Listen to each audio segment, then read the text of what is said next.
Live TV, सच सबसे आगे। नमस्कार, आदाब। आप देख रहे हैं द लाइव टीवी। आपके साथ मैं मोहम्मद अफजल आलम। 30 मई को प्रधानमंत्री नरेंद्र मोदी के दूसरे कार्यकाल का 1 साल पूरा होने के उपलक्ष्य में जिस तरह से भारतीय जनता पार्टी के नेताओं और कार्यकर्ताओं ने जश्न मनाया, पटाखे फोड़े और ये बताने की कोशिश की कि जो कांग्रेस पार्टी 60 सालों में नहीं कर पाई, नरेंद्र मोदी ने वो 6 सालों में करके दिखा दिया। लेकिन ये पूरी तरह से झूठ है, क्योंकि नरेंद्र मोदी की सरकार हर मोर्चे पर नाकाम साबित हो रही है। इसका आज आपको जीता जागता उदाहरण दिखा रहा हूं मैं। मूडीज जो रेटिंग एजेंसी है, जो आर्थिक मोर्चे पे दुनिया भर के देशों को रेटिंग देती है, आज 20 सालों से भी अधिक समय में सबसे पहली बार ऐसा हुआ है कि भारत को Baa3 जो सबसे खराब रेटिंग है, सबसे निचले स्तर की रेटिंग है, उससे एक पायदान ऊपर की रेटिंग पे रखा गया है। भारत की रेटिंग Baa2 थी, उससे घटाकर Baa3 कर दिया गया है। क्या क्या खास बात है आपको बताएंगे, पूरी कहानी समझाएंगे कि किस तरह से मूडीज ने नरेंद्र मोदी की आर्थिक मोर्चे की नाकामी को लेकर उजागर किया है, रिपोर्ट बताया है और कहा कि नरेंद्र मोदी की सरकार आर्थिक मोर्चे पे पूरी तरह से विफल साबित हुई है। और ये कहा है कि आखिर जो Baa3 का मतलब क्या है। आपको सबसे पहले मैं ये बता दूं कि Baa3 होता क्या है। Baa3 का अर्थ सबसे कम इन्वेस्टमेंट ग्रोथ रेट या फिर इन्वेस्टमेंट के लिए सबसे निचले स्तर की रेटिंग है। साथ ही मूडीज ने ये भी बताया है कि 2022-23 के पहले आर्थिक ग्रोथ में इजाफा होने का आसार नजर नहीं आता। ये कह रहे हैं मूडीज का ये कहना है अपनी रिपोर्ट में कि नरेंद्र मोदी की सरकार में जो ग्रोथ रेट है, जो खराब हालात में पैदा हो गए हैं, लॉकडाउन की वजह से हो या नोटबंदी, जीएसटी से जिस प्रकार व्यापारी की कमर तोड़ के रख दी थी, और जीडीपी जो हमारे 2019-20 की आखिरी तिमाही की जो जीडीपी है वो 3.1 पर है। और ये मूडीज ने साथ में ये भी बताया है कि 4% जो है हमारी जीडीपी गिरने के कगार पर है। ये आगाह किया है। इसी को लेकर कांग्रेस के पूर्व अध्यक्ष राहुल गांधी ने क्या कहा है, आप इस ट्वीट में देखिए। मूडीज ने मोदी की अगुवाई में भारतीय अर्थव्यवस्था की स्थिति को कगार से एक कदम ऊपर रेट किया है। गरीबों और एमएसएमई क्षेत्र को मदद के अभाव का मतलब यह है कि आगे हालात और ज़्यादा खराब होने वाले हैं। राहुल गांधी ने नरेंद्र मोदी की सरकार पर निशाना साधते हुए कहा कि हमारे देश की जो अर्थव्यवस्था को कबाड़ बनाकर रख दिया है नरेंद्र मोदी ने, और साथ में उन्होंने हिदायत भी दी है, एहतियात भी बरतने को कहा है कि आगे हालात बहुत ही खराब होने वाले हैं। हमारे आर्थिक हालात जो है इतने खराब हुए हैं, उसको लेकर सचेत भी किया है सरकार को। इसके अलावा आपको बता दें कि कांग्रेस पार्टी के वरिष्ठ नेता, दिग्गज नेता कपिल सिब्बल ने भी ट्वीट किया है। उस ट्वीट में उन्होंने क्या कहा है, आप इस ट्वीट को देखिए। 6 साल का परिवर्तन, आज मोदी का डाउनग्रेड, सरकार के मुद्दे विवाद से जुड़े, लव जिहाद, घर वापसी, सर्जिकल स्ट्राइक, ट्रिपल तलाक, 370, UAPA, CAA, NRC, देश के मुद्दे, हेल्थ, शिक्षा, बेरोजगारी, गरीबी, मिडिल क्लास, आर्थिक मंदी, कहाँ गए मोदी जी।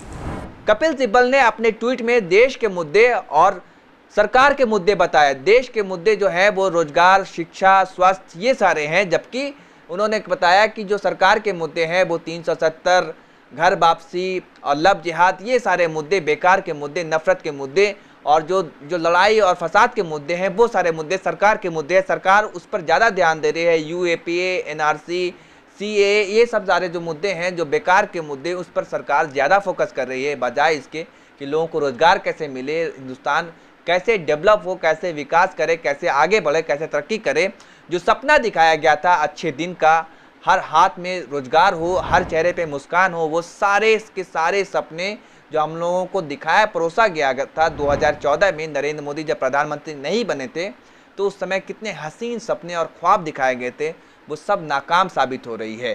कौन से मुद्दे पे ये नरेंद्र मोदी की सरकार सफल साबित हो रही है, ये कोई बताए।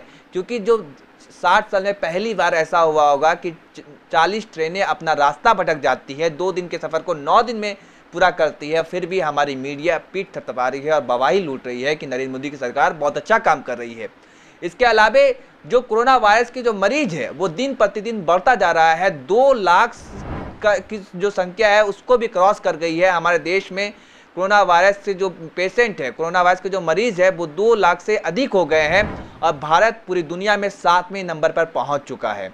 और हालात इतने खराब होते जा रहे हैं कि दुनिया का वाहिद एक ऐसा मुल्क बन चुका है भारत, जहां पर लॉकडाउन खत्म हो रहा है और कोरोना वायरस के मरीज बढ़ते जा रहे हैं।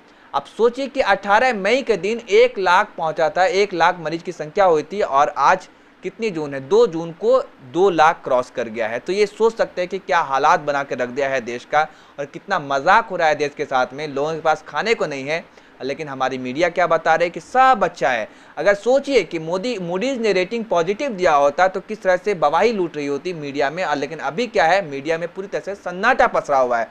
आखिर ये ऐसा दोगलापन क्यों, डबल स्टैंडर्ड क्यों, आखिर क्यों सरकार से सवाल नहीं पूछा जा रहा है कि मतलब ये इतने हालात क्यों खराब हो गए हैं। इसके अलावा हम आपको यही बता दें कि मूडीज ने और क्या क्या और कौन सी बातें सुझाई है सरकार के बारे में। मूडीज ने मोदी सरकार की ओर से गरीबों और बेरोजगारों के लिए उठाए गए कदमों को भी नाकाफी बताया है। ये तक कह दिया कि जो कदम उठाए जा रहे, जो स्कीम लाए जा रहे हैं वो बेकार है, कुछ नहीं काम आ रहा है।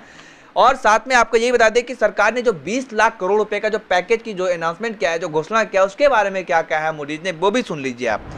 20 लाख करोड़ रुपए में सिर्फ और सिर्फ 2.1 लाख करोड़ रुपया ही नकदी के तौर पर खर्च किया जाना है। इसके अलावा बड़ी रकम क्रेडिट गारंटी स्कीम के तौर पर ही ऐलान की गई है। मतलब आप कर्ज ले सकते हैं सरकार से, ये बताया गया है। आपके पास पैसा ही नहीं होगा तो आप सामान कहाँ से खरीदने जाएंगे। जब आपके पास पैसा नहीं होगा तो आप मांग नहीं करेंगे, सामान नहीं खरीदेंगे, तो इसमें ग्रोथ कहाँ से आएगा, ये आप सोच सकते हैं। इसलिए हालात बहुत ही ख़राब है और ये बताया है मूडीज ने कि 2022-23 तक ऐसे ही हालात रहने की स्थिति है। मूडीज ने अपने ये रिपोर्ट में बताया है। और जो रिपोर्ट है, आप सोच सकते हैं कि हमारी विदेश नीति का क्या आलम है कि एक तरफ से चाइना अंदर घुस आया है 3 से 4 किलोमीटर और पाकिस्तान हमें आग दिखा रहा है, और सबसे हमारा जो करीबी पड़ोसी देश था नेपाल, वो भी हमें आज आग दिखा रहा है और जंग तक की धमकी दे रहा है। आप सोच सकते हैं कि ये हालात हो गए हैं मोदी सरकार की रिजीम में, ये शासन में। और भारत के बारे में ये बताया जा रहा है कि भारत बहुत अच्छा कर रहा है, 6 साल में वो करके दिखा दिया भारत ने जो 60 साल में नहीं करके दिखाया। जी हाँ, ज़रूर ये सच है कि जो 6 साल में नरेंद्र मोदी ने करके दिखाया वो 60 साल में नहीं हुआ है। 40 ट्रेनें अपना रास्ता भटक जाती हैं, नेपाल जैसा पड़ोसी देश भी हमें आग दिखाने लगता है और चीन अंदर तक घुस आता है 3 से 4 किलोमीटर, और ये कहा जाता है कि नरेंद्र मोदी की सरकार बहुत अच्छा कर रही है। और ये अर्थव्यवस्था का ये आलम हो गया है कि 20 साल से भी अधिक समय में पहली बार ऐसा हुआ है कि मूडीज ने ये रेटिंग दी है, इतने नीचे लेवल का रेटिंग दिया गया है। आप खुद अंदाज़ा लगाइए, खुद सोचिए कि हम किस मोर्चे पर सफल साबित हुए हैं। हमारी सरकार ने क्या करके दिखाया है। सपना तो दिखाया गया था अच्छे दिन का, हर किसी के हाथ में रोजगार होगा, चेहरे पे मुस्कान होगा, किसानों की आय दुगनी होगी, 1 सर के बदले 10 सर लाया जाएगा और चीन को आग दिखाया जाएगा। ये सब बड़ी बड़ी बातें की गई थी, लेकिन आज क्या हो रहा है वो किसी से छिपी हुई नहीं है। लेकिन मीडिया में सिर्फ और सिर्फ मीडिया, अगर देखें आप चैनल गोदी मीडिया को खोल कर देखें, चैनल को देखें, तो आपको नजर आएगा कि सब बढ़िया है, सब चंगा सी, कोई दिक्कत नहीं, सरकार से सवाल पूछने की कोई ज़रूरत नहीं, सरकार तो इतना अच्छा काम कर रही है। और हमारी जो वित्त मंत्री हैं वो कितना अच्छा काम कर रही है, और जो वित्त राज्य मंत्री हैं देश के गद्दारों को गोली मारो सालों को ये नारा लगवाते हैं, तो सोचिए आप उनसे क्या उम्मीद कर सकते हैं कि हमारी आर्थिक स्थिति कितना बढ़िया होगी। इसके अलावा लॉकडाउन भी पूरी तरह से विफल साबित हुआ है नरेंद्र मोदी की सरकार में। जो पहले नोटबंदी की गई और उसके बाद जो देशबंदी की गई बिना किसी तैयारी, बिना किसी रणनीति के, उसका नतीजा है कि भारत की जनता भुगत रही है।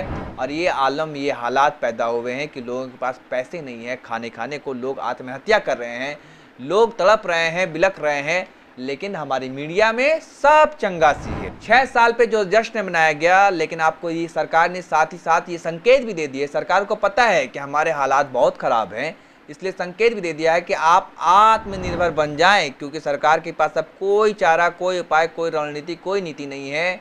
बस वो आते हैं ये कहने के लिए कि मनमोहन सिंह तो जो है वो हार्डवर्क से पढ़ के आए थे और मैं हार्डवर्क वाला हूँ। तो आपने देख लिया कि हार्डवर्क वाले ने क्या करके दिखाया था और हार्ड वर्क वाले ने क्या करके दिखा दिया।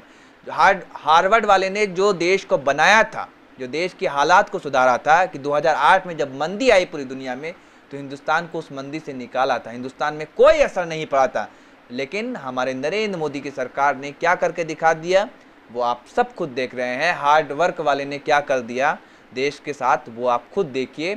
और आपको ये भी कह दिया गया है साथ में कि आप आत्मनिर्भर बन जाइए, सरकार से कोई उम्मीद, कोई तवक्को ना रखिए।